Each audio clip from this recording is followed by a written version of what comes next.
I moved to Sydney to be one of the master planners of the Sydney Olympic Games. So that was a really interesting notion too, of creating something for a large event, but really pushing the agenda that we were talking about was, in essence, the Green Olympics.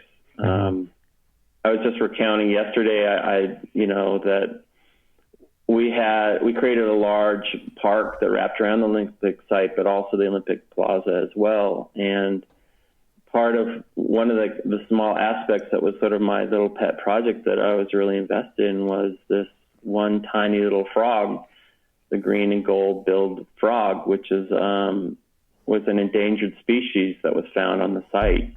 It was basically on the verge of completely collapsing. And so part of what I tried to do, along with the ecologists and the wetlands people, were to understand how this frog, what was its environment? How do you actually, how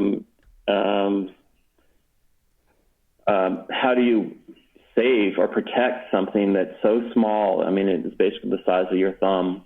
And so I investigated what kind of habitat what its mating experiences were, everything, like how it hung out, like the sun itself, all this stuff. And we literally across all the Olympic site created these mini habitats. So half the time they're teasing me, you're making these frog Disneylands everywhere, and protecting fence lines that would keep the frogs contained and not having them jump on roads and stuff like that.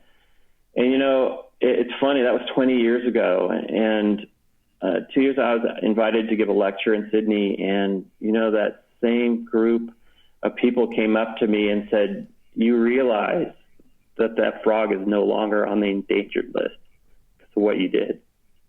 So, I think there's other ways that you can heal some of these wounds and protect species or portions of our world that we live in, to create the right kind of places for them to proliferate and